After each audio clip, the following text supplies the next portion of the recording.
how important is a decent golf ball?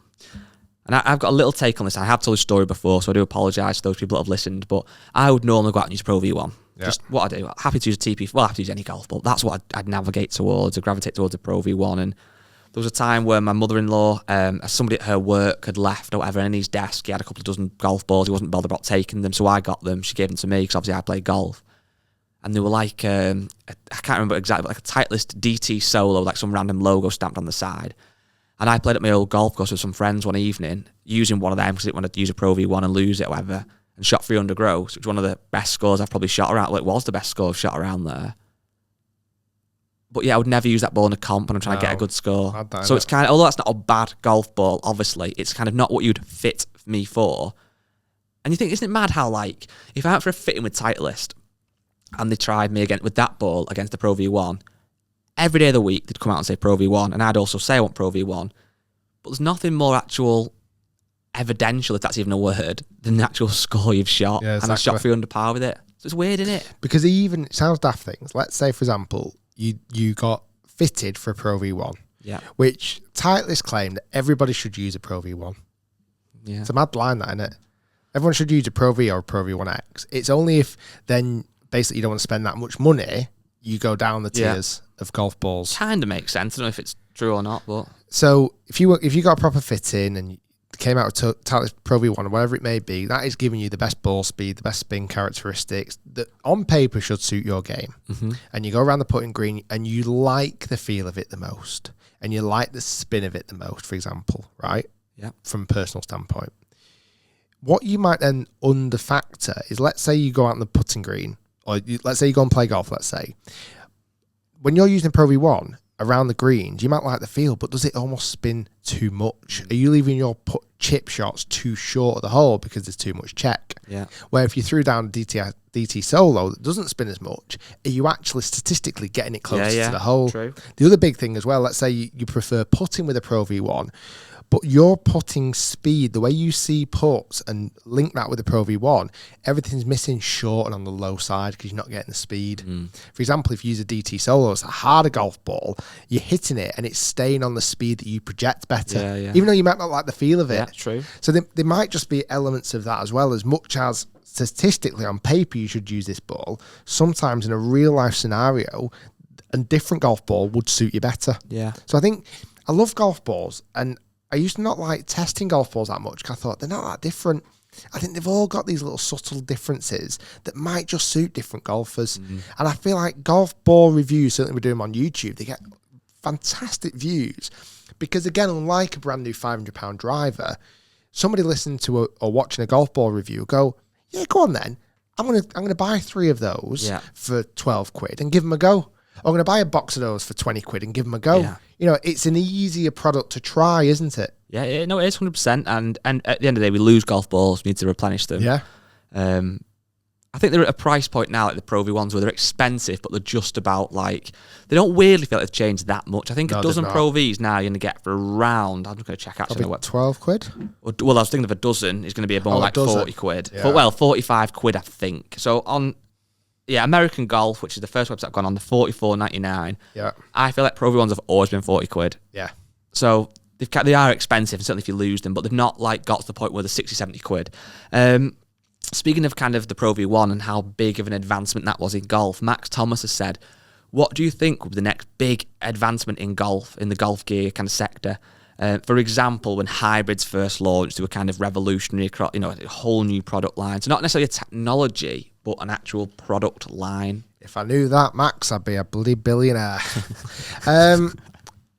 It's hard to say. What's the gap in the market right now in product? The only sector, I believe, that brands could make cool, because hybrids were never cool when they first came out, you know. No. People didn't like them.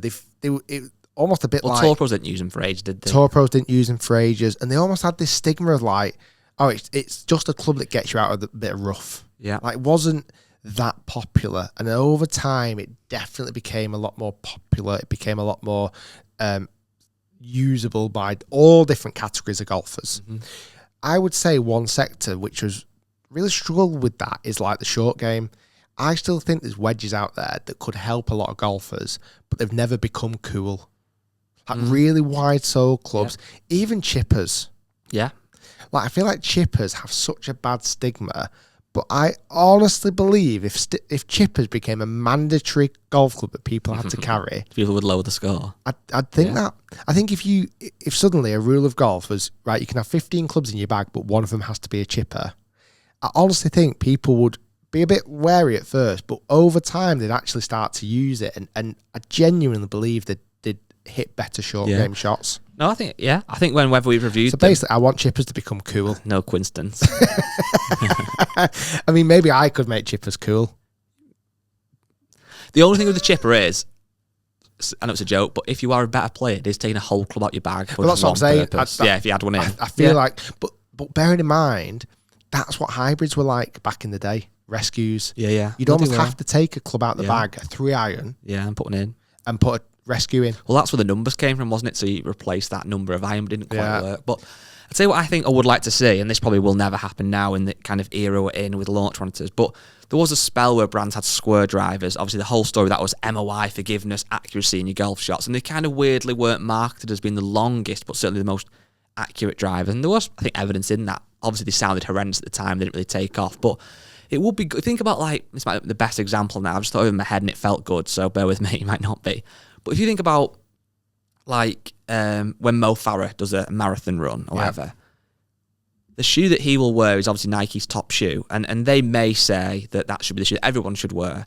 But if you were, he's looking for speed, he's looking for all the things in a shoe he wants. Whereas if you were running your first ever marathon and you're doing it for a charity or something, you probably wouldn't wear the same shoe he has. You might wear one that is a bit more padded or whatever it might be. Yeah. But yet with golf clubs that people want, obviously, to aspire to use what the Tour Pros use when they have very different wants and needs. And yes, you can get them fitted and there's slightly different models, but overall they're kind of similar.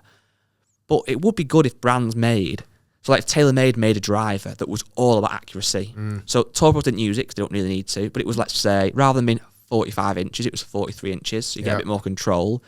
They changed it, so it wasn't super, super low spinning, but it was, I don't know what they'd do, I'm not an engineer, but if they had clubs that were actually designed more to hit the fairway, because drivers now at 45 and a half inches are longer, people are getting more club head speed, but they're striking all over the face. That would be something that would interest me. Definitely. I just don't know how it would work, how people would people get sucked into it or not, because distance is sexy, isn't it? Yeah. And again, going back to this idea, I think if you were to allow another club in the bag, a 15th club, I think people would possibly put a forgiving driver in the bag. Yeah. So you've got your normal driver that you might use that's going to hit you a long distance, but now you've got a club that is just designed for ultimate forgiveness, because there's 13 degrees of loft on it. Big, massive head, shorter shaft, dead easy to hit. Yeah. It doesn't curve off line. I honestly think you'd see a lot more golfers put it in. I think that the stigma is if they only had that as a driving option, they would be always thinking, could I hit it a bit longer? Yeah. He's got the normal driver and he's hitting it 20 yards past me. Question for you then. At the moment, brands do typically they'll make several, but 2 drivers, a kind of standard one, for want of a better word, and then a lower spinning model. And the lower spinning model is what you typically see Tour Pros using.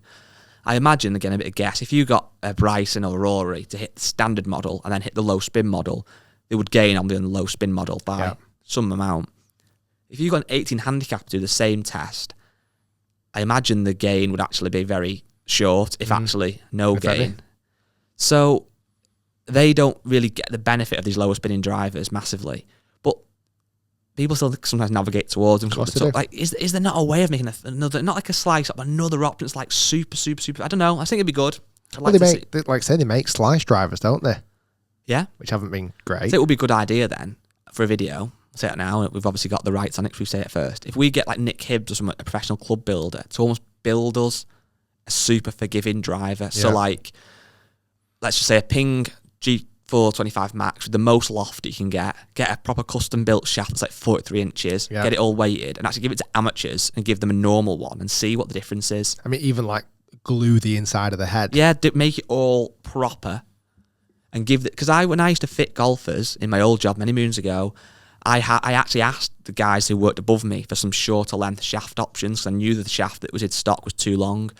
I think I had an inch shorter and half an inch shorter, and I put so many golfs in the inch shorter, and the strikes became so much more centered and consistent.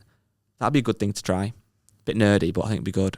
I just like to say, I think golfers can get better. Sometimes their ego can get in the way. Yeah. I'm the same. I think golfers could definitely lower the scores if that's what their main objective was, or just enjoy golf a bit more.